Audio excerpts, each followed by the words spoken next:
Integra started making a really weird noise. Do we want to see what's going on in there?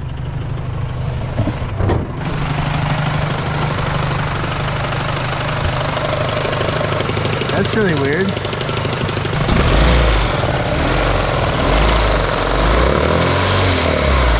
The harmonic balancer is just slapping around down there. Oh my gosh. I need to get this thing home ASAP.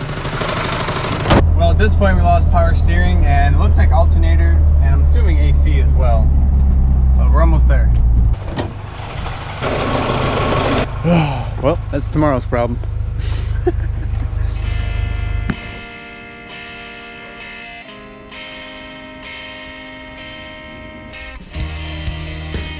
It's a new day. Now we can actually see what's going on with this thing. So right off the bat, everything is covered in oil. So I'm gonna need a nice clean set of hands to put on. As weird as this sounds, I hate getting my hands oily. It's time for your inspection. So my assumption of what happened is that the harmonic balancer got loose, which then wiggled enough to shift the belts around on the ridges. So the first step is a visual diagnostic. So I'm gonna go under the car. I'm gonna see if I can spin the harmonic balancer bolt, which I cannot, or see if this is loose. Oh. So there is definitely play in the harmonic balancer. That can either be caused by a loose bolt or the main bearings have too much play. So let's hope it's just a loose bolt.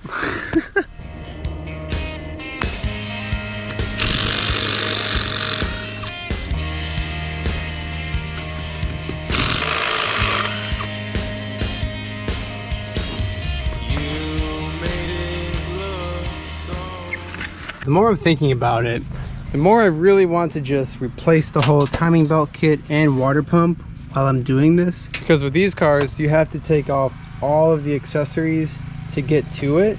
And if all of the belts are already off, I might as well just get the timing belt and water pump done.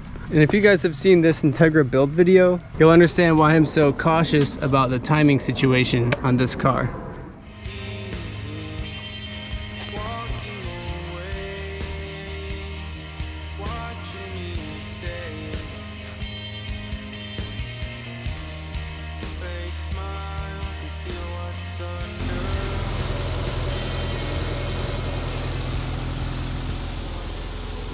It is interesting to note that the only belt left is the AC belt, and it's flipped inside out, which is crazy.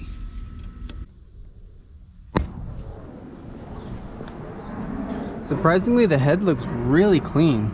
I pulled this motor out of a junkyard and it had 200,000 miles when I pulled it. I put about 50 or 60,000 miles on it since. It looks pretty good for that many miles. So now I'm wanting to blast off the harmonic balancer bolt. I've already broken this bolt loose for the torque mount. I'm wondering how loose this bolt is going to be, because usually that bolt is really hard to get off. Let's see.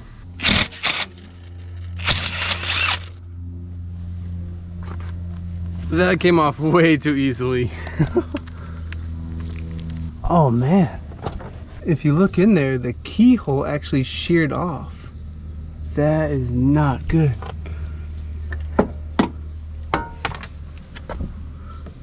There's the keeper right there, it just fell in there. Woo-wee. The crank has a notch in it now, a little chip on the edge. Well, once I get this further apart, we'll see if it's worth using still.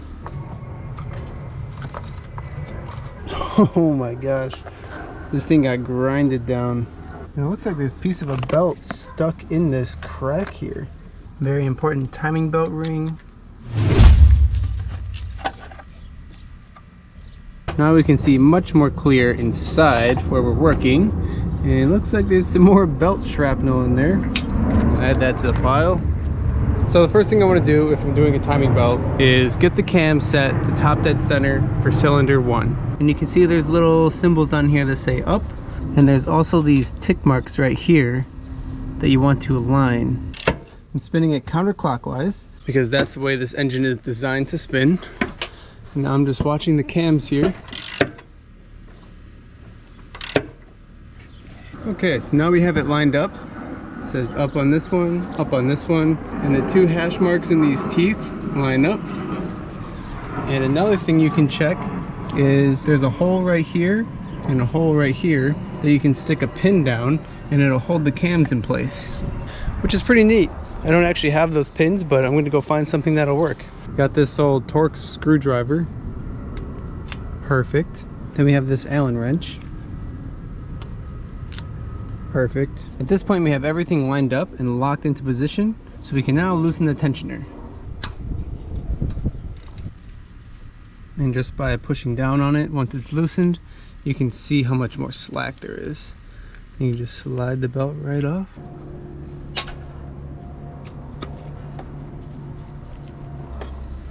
So this belt is only about 2 years old. Flip it inside out, squeeze it. Doesn't actually look too bad. The water pump surprisingly doesn't feel too bad either. No play, no weird noises. Same with the tensioner. But we're in this deep, so we're gonna replace it now anyways. I'm gonna inspect this oil seal down here as well. As for the cam seals, I don't see any oil leaking around them, so I'm not gonna touch those, because with these cars, it's pretty common for when you loosen these up, sometimes the nut will literally just snap off. And with the way this car has been treating me lately, I don't even want to go there, so we're just gonna leave those there.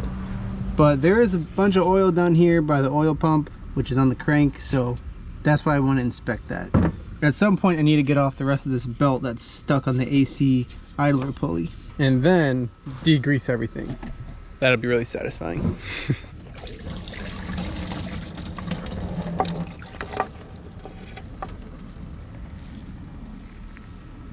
Oh my gosh, this thing is so oily.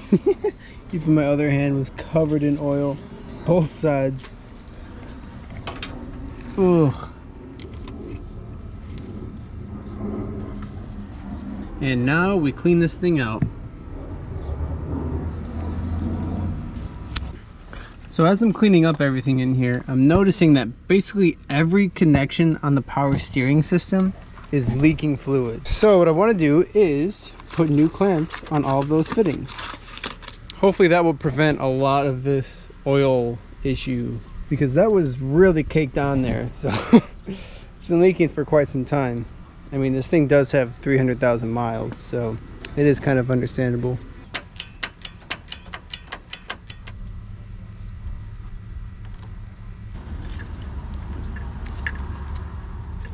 Woo! That is so gunked up. Holy crap. This crank pulley usually isn't this hard to get off, but man, is it fighting me. I'm trying to be very careful so that I don't damage the oil pump that's behind it. Oh, we just broke a tooth. And another one. Come on.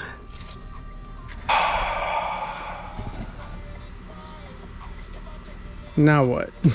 When the harmonic balancer became loose and the woodruff key got smashed, it also warped the crank itself, as you can see here. So I think that's why the crank gear doesn't slide off nicely. I'm gonna sand down some of that surface that's elevated where it got rounded off. So hopefully I can slide this gear off, and then I'll have to find another one to slide on there. This is what I get for trying to replace the timing belt with all of this. I'm just trying to do the right thing. Dang cars.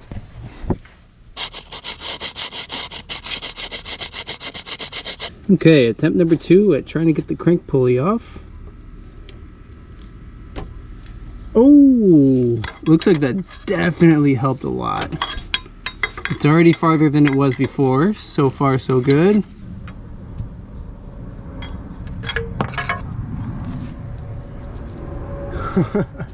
That is absolutely cooked. Well, now that that's off, we can finally look at the oil seal, which I would say is due for replacement. So I guess it was worth it, since we're planning on keeping the car and wanting it to be reliable. I wiped the seal off and it's already wet again, so it's definitely leaking. Being very cautious not to scratch the inner or outer race. Wow, that was the easiest seal I have ever taken out. Oh my gosh. Have you guys ever had an oil seal come out that easy? First try, one pick? Yeah, this was definitely due. All right, gonna clean that up and punch a new one in. I put a very small amount of motor oil on this and got it started. And I'm using a 32mm socket to fit around it. Then I can hit the back with a mallet. Okay, I retract that. 36mm works much better. It fits along the outer race all the way around it. All right, seal is on there nice and flush. Now I want to degrease all this stuff. Honestly, I'm probably gonna need to sand this down a little bit more.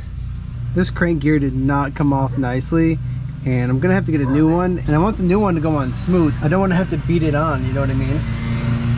You know you're in deep on a timing belt job when you have to bring out the Dremel and have this many tools out. So I just want to grind down this surface a little bit in here because it looks like it's not as deep as it once was. So I want to clear away some of that metal.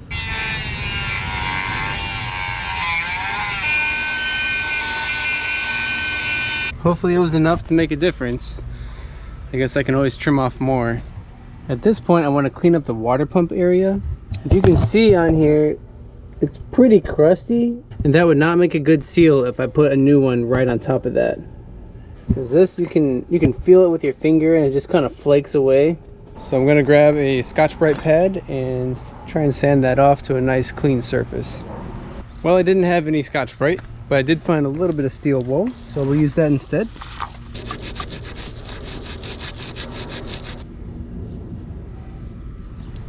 Much better. At this point, we might as well slap on the new water pump. Compare it to the old one first. Whew, this thing was so crusty. I wonder if it was leaking a little bit. Kind of looks like it. Put a new gasket on here and we'll just bolt it right in.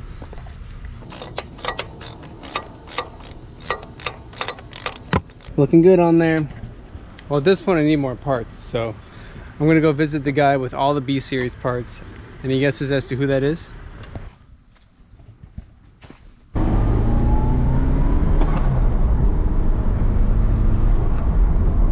took out the girlfriend's 240, and I also made myself a pizza because it's gonna be an hour-and-a-half drive each way.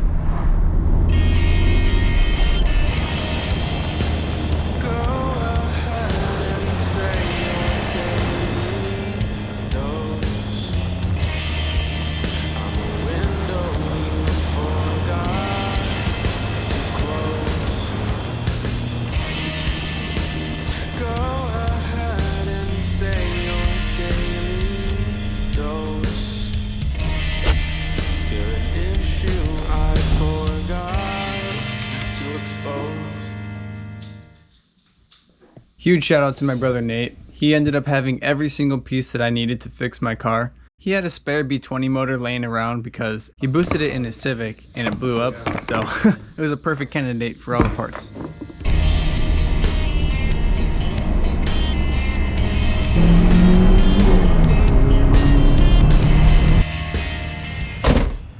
Well, I used over half a tank of gas, so I might as well fill it up for my girlfriend because that's kind of bogus, but I'm curious to see what the fuel economy is. 22 miles to the gallon. Not too bad for an old car. Definitely wasn't driving it too easy either. Oh, I bet. New day. First thing I want to do is put on the new timing gear. I also grabbed the new harmonic balancer bolt because mine had a chip in the threads, which is so random. I've never seen that happen. And then of course we got another harmonic balancer because this one is smoothed out and it's supposed to have little grooves on here that help it sit in place. And I also grabbed two Woodruff keys. One goes to the gear and one goes to the balancer. It's so crazy that these two little squares is what holds those gears and balancers in place and drive everything. I don't know. It's crazy to think that little square is what keeps it in place. I'm really hoping this thing slides on nicely. I'm gonna set the Woodruff key in there first.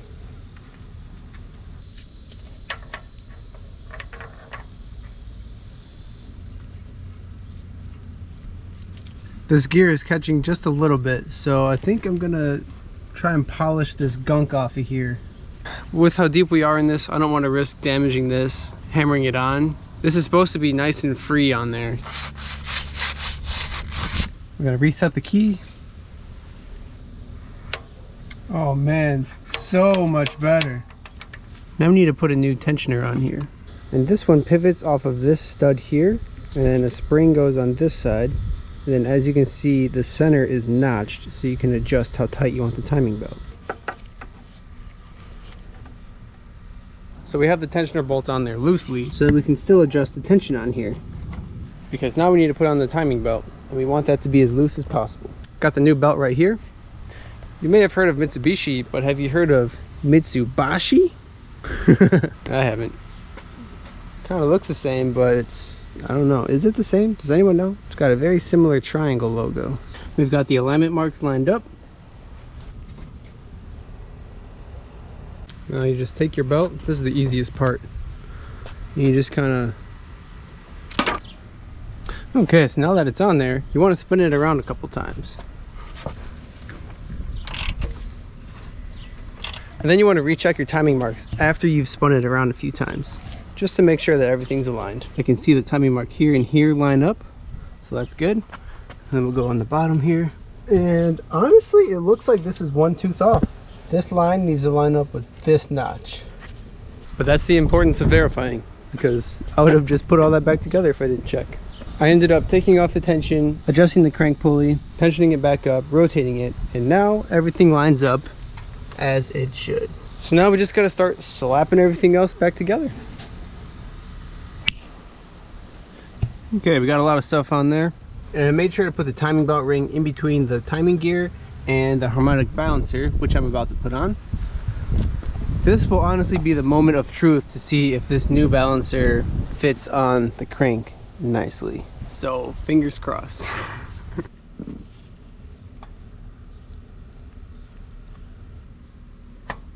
New bolt going in. Now this bolt you really want to torque down. I have enough things connected on the engine that I can test start it. So I'm going to verify that everything works before I continue.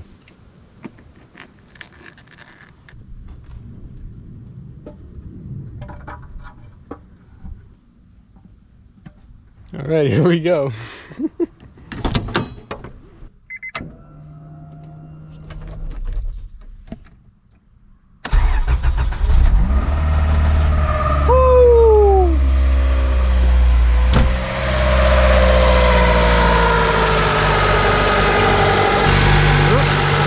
Nice. Another mess to clean up. I did hear a humming sound coming from the timing belt area, so I may have tightened the timing belt too much, so now I have to loosen it a little bit. So I'm going to try and do that without taking off all of this again. I've come up with this method of barely cracking loose the tensioner. Then I have this long extension here that is just barely on the edge of the tensioner, that I can hammer it down ever so slightly with that being cracked loose. So I hit it a few times and the belt definitely seems a little bit looser. So we're going to give it a whirl and hopefully it's good to go after this. Oh, much better. Don't even hear it anymore. Perfect. This thing is luckily coming together very well. Basically have everything connected. I just need to go pick up a few clamps for this power steering reservoir and potentially a valve cover gasket and some RTV. So I'm gonna run to the parts store really quick. All right, we got the parts we needed, but I decided to make a stop at one of my favorite restaurants, Licious. And we got lemongrass tofu. Oh my gosh, this is so good. If you guys are ever in the Bloomingdale area, definitely check them out. This is not sponsored by them, I just really like their food. Let's get that valve cover on there.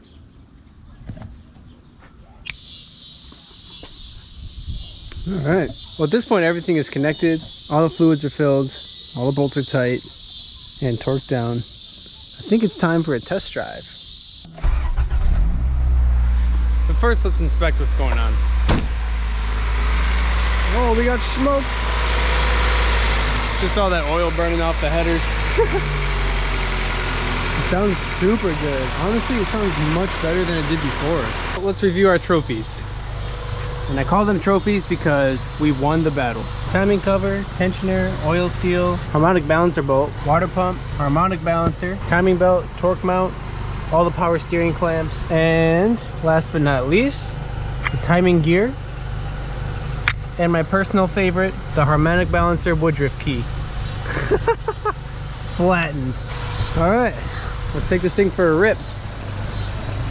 I think I'm gonna take it to the exact spot where it blew up, because that's the best way to overcome your fears. It's just facing them head on. But don't forget to write down what you've done. Got to keep track of the miles and the date.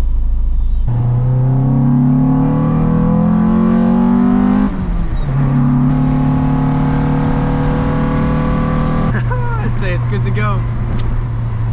Man, I'm so hyped that this thing is done. I was getting worried there a few times, especially when that crank gear snapped. I was like, oh man, we just opened a whole new problem here. And if you like this video, feel free to drop a like. It helps out the channel a lot. And if you guys have had any crazy moments like this, let me know in the comments what you guys have been through with your cars. I'd love to hear it.